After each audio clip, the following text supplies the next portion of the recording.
তাকদির নিয়ে প্রিয় ভাইয়েরা বিচলিত হবেন না। আপনার তাকদিরে যা আছে আপনি পাবেন, যা নাই কোশ্চিনকালেও পাবেন না, ফুল স্টপ। আপনার তাকদিরে যা আছে আপনি পাবেন, না পেয়ে আপনি দুনিয়া থেকে যাবেন না, ফুল স্টপ। আর আপনার তাকদিরে যা নাই সারা দুনিয়ার মানুষ মিলে আপনাকে দিতে পারবেন না। এই চিন্তাটা আগে মাথার মধ্যে সেট করেন।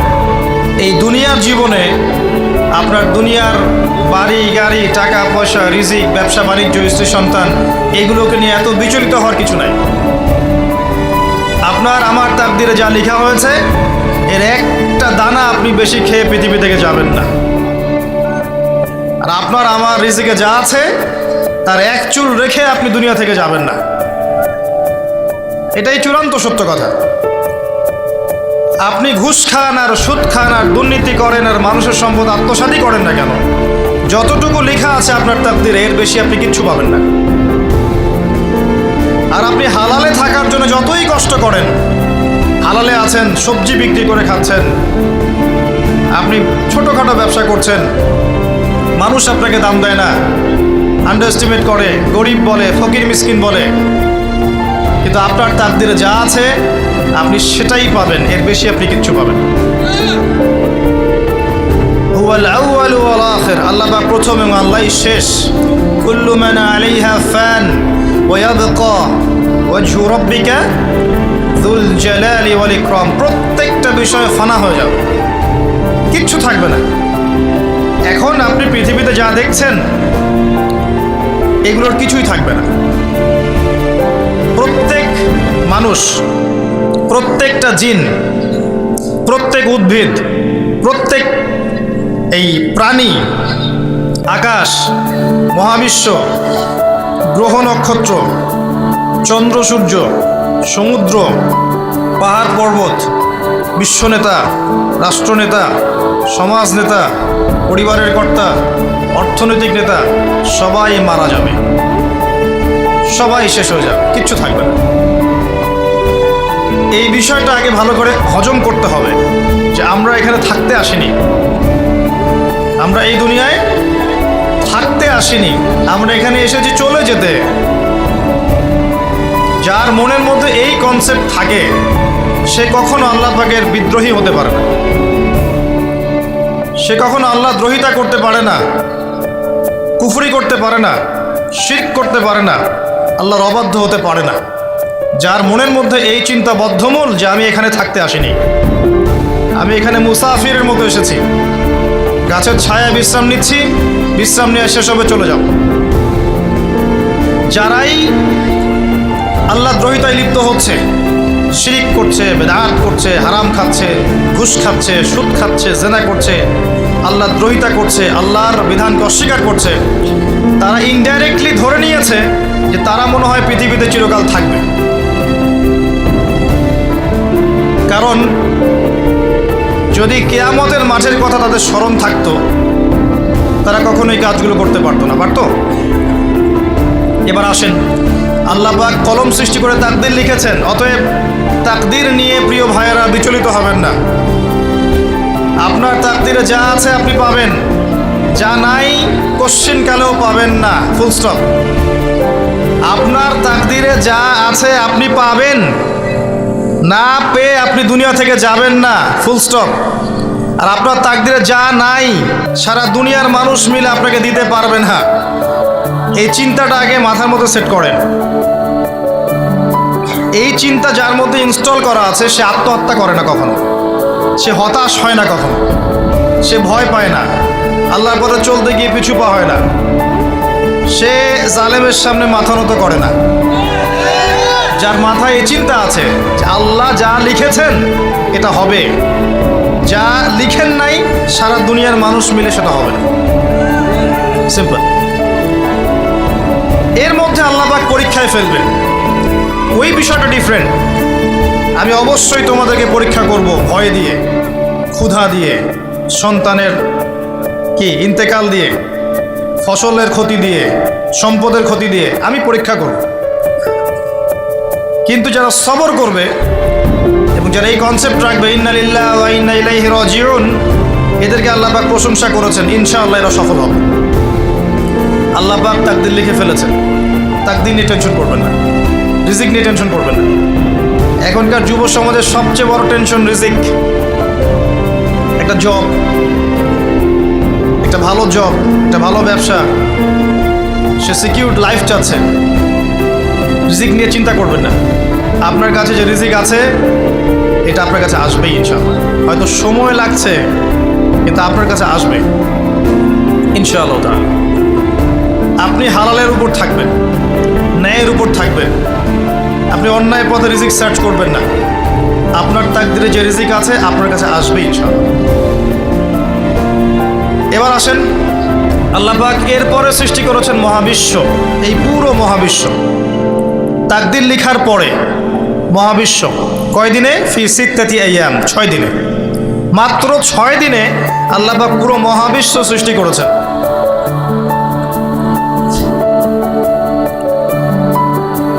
হুয়াল্লাযী খালাকাস সামাওয়াতি ওয়াল আরদা ফি সিত্তাতি আইয়াম সুম্মা ইসতাওয়া আলাল আরশ। সূরা হাদীদের মধ্যে একটা আছে, তিনি সেই আল্লাহ যিনি এই মহাবিশ্ব সৃষ্টি করেছেন 6 দিনে, এরপরে আরশের উপর সমাসীন হয়েছেন। আল্লাহ পাক এর একদিন আমাদের একদিনের মতো নয়, বরং কিয়ামতের মাঠে যেদিন আমরা দাঁড়িয়ে থাকব এই দিনটা হবে আল্লাহর হিসেবে 50,000 বছরের সমান। মানুষ অস্থির হয়ে থাকবে, বিচার শুরু হচ্ছে না কেন। অপেক্ষা করা কাজটা খুব যন্ত্রণাদায়ক, তাই না? কারো জন্য অপেক্ষা করা, অপেক্ষা করে আছেন, 1 ঘন্টা পর আসবে, এলো না, আপনি অস্থির হবেন। 2 ঘন্টা পর এলো না, 10 ঘন্টা পর এলো না, আপনি অস্থির হবেন, পায়চারি করবেন, বই পড়বেন, নাস্তা খাবেন, হাঁটাহাঁটি করবেন, আপনি ব্যাকুল হয়ে যাবেন। অপেক্ষা করা একটা ডিফিকাল্ট কাজ। কিয়ামতের মাঠে মানুষ 50,000 বছর অপেক্ষা করবে, বিচার শুরু হচ্ছে না কি জন্যে। সবাই গিয়ে ধন্না দিবে, প্রথমে আদম আলাইহিস সালাম, তারপরে নূহ আলাইহিস সালাম, ইব্রাহিম, মূসা, ঈসা আলাইহিমুস সালাম। আল্লাহর কাছে একটু সুপারিশ করেন, বিচার যেন শুরু হয় অ্যাটলিস্ট। কেউ কিচ্ছু করতে পারবে না, কারণ সবাই বলবে ইয়া নাফসি, ইয়া নাফসি। দূর থেকে একজনের আওয়াজ আসবে, যিনি ইয়া নাফসি বলছেন না, যিনি বলছেন ইয়া উম্মতি, ইয়া উম্মতি। সবাই তার কাছে যাবে এবং তিনি আমাদের নবী মুহাম্মদুর রাসূলুল্লাহ সাল্লাল্লাহু আলাইহি ওয়াসাল্লাম সিজদায় পড়ে যাবেন এবং তার উম্মার জন্যে সুপারিশ করবেন। উম্মার কবিরা গুনাহগার ব্যক্তিদেরকে সুপারিশ করে তিনি জান্নাতে নিয়ে যাবেন ইনশাআল্লাহ। আল্লাহ তাকে ওয়াদা করেছেন, হে নবী, তোমার উম্মতের কোনো ব্যক্তি যদি শিরিক না করে আমার সামনে উপস্থিত হয় আমি তাকে মাফ করে দেব ইনশাআল্লাহ। হাদিসে কুদসির মধ্যেও আছে যে হে আদম সন্তান, তুমি যদি দুনিয়ার সমান পাপ নিয়ে, আসমান জমিন সমান পাপ নিয়ে আমার সামনে দাঁড়াও, কিন্তু আমার সাথে কাউকে শরিক করনি, তাহলে আমি আল্লাহ তোমার সামনে আসমান জমিন সমান ক্ষমা নিয়ে উপস্থিত হব ইনশাআল্লাহ। শোনেন, 1,999 জন মানুষ জাহান্নামে যাবে, প্রতি 1000-এ 999 জন মানুষ জাহান্নামে যাবে। সহিহ বুখারীর হাদিস 4 বার এসেছে।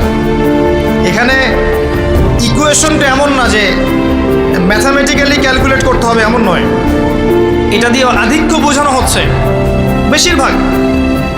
বেশিরভাগই জাহান্নামে যাবে।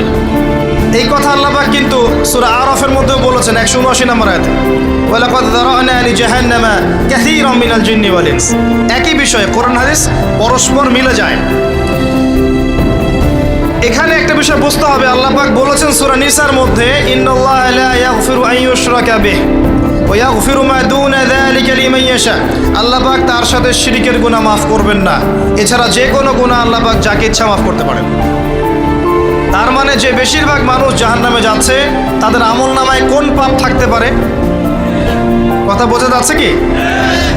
নিঃসন্দেহে তাদের আমলনামায় শিরকের পাপ থাকবে। এটা বুঝতে আপনাকে পিএইচডি করার দরকার নাই। আল্লাহ পাক শিরক ব্যতীত যে কোনো পাপ যাকে ইচ্ছা মাফ করতে পারেন। তার মানে তারা জাহান্নামে যাচ্ছে বিকজ অফ শিরক। আমাদের মুসলিমরা এখন শিরক বোঝে না, অমুসলিমরা তো শিরক করেই। যেমন কেউ বলছে ওয়াকালাতিল ইয়াহুদ উযাইরুন ইবনুল্লাহ, ইহুদিরা বলছে উযাইর আল্লাহর সন্তান, নাউযুবিল্লাহ, শিরক। অথচ ওরাই এখন বিশ্বকে রুল করছে, তাই না?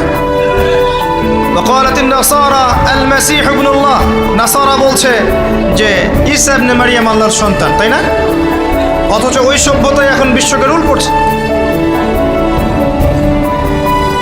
যালিকা কাউলুহুম বিআফওয়াহিহিম, এটা ওদের মুখের কথা,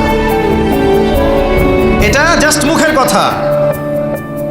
আবার অনেক সময় দেখা যায় যে আল্লাহকে বাদ দিয়ে আমরা মাধ্যম পূজাও করছি। অমুসলিমরা তো শিরক করছেই, যারা মুসলিম তারা দেখবেন আল্লাহকে বাদ দিয়ে মাধ্যম পূজা শুরু করেছে।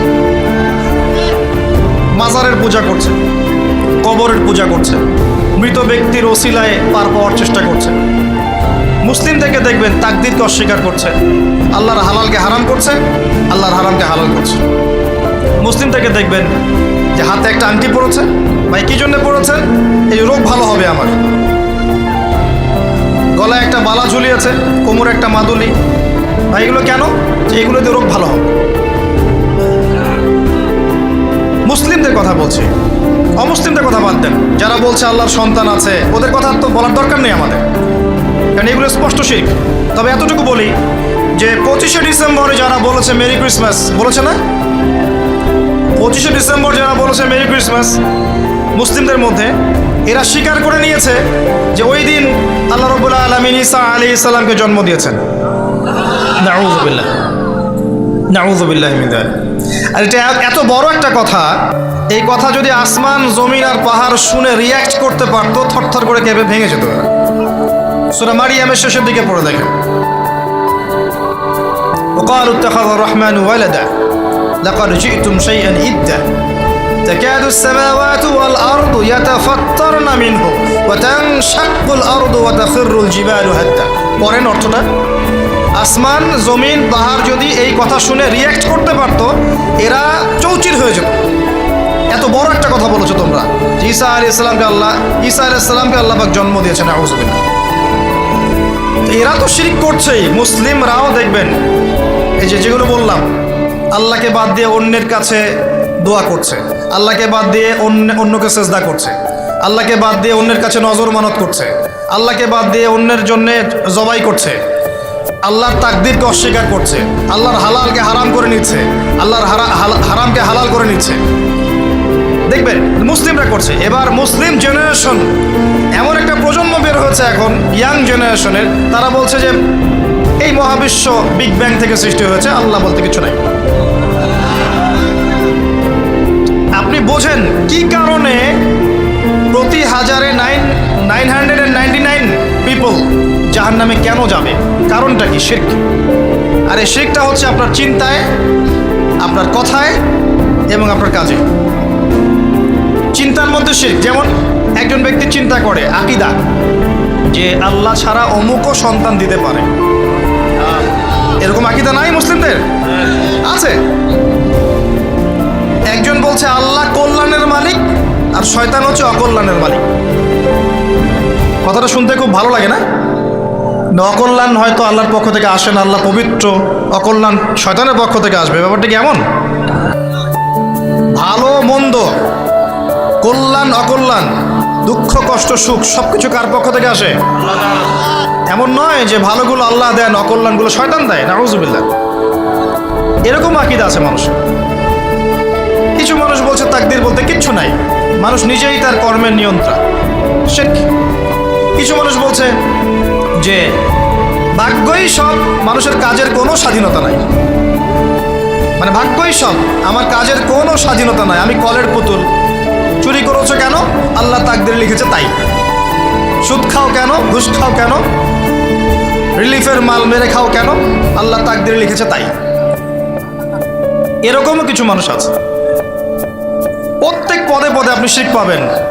আপনি আল্লাহকে ছাড়া সেজদা দেখতে পারবেন, আল্লাহকে ছাড়া মানুষ নজর করছে, মানত করছে, কসম করছে, কুরবানি করছে, সেজদা করছে, দোয়া করছে এবং ওসিলা পূজা করছে যে আল্লাহ বাদ দিয়ে অমুকে আমাকে পরকালে পার করিয়ে দিবে। নাউযুবিল্লাহ বলছেন ঠিকই, কিন্তু আমাদের দেশের বহু মানুষের আকীদা এমন। যে আমাকে পরকালে পার করায় দেওয়ার লোক আছে, সমস্যা নাই। শোনেন, পরকালের প্রতিটা সুপারিশ আল্লাহর এখতিয়ারে। একজন শহীদ, আল্লাহর পথের শহীদ, তিনি কিন্তু সুপারিশ করবেন, কিন্তু তিনি নিজের ক্ষমতায় করবেন না আল্লাহর ক্ষমতায় করবেন? আলেম, হাফেজ, আল্লাহর পথের যারা মুজাদ্দিদ ছিলেন, আল্লাহওয়ালা আউলিয়া মানুষ, নবীগণ, সিদ্দিকগণ, সুহাদা, সুপারিশ করবেন নিজেদের ক্ষমতায় না আল্লাহর ক্ষমতায়? আকীদা স্পষ্ট না থাকলে তখন আমল করতে গিয়ে শিরক হয়ে যাবে।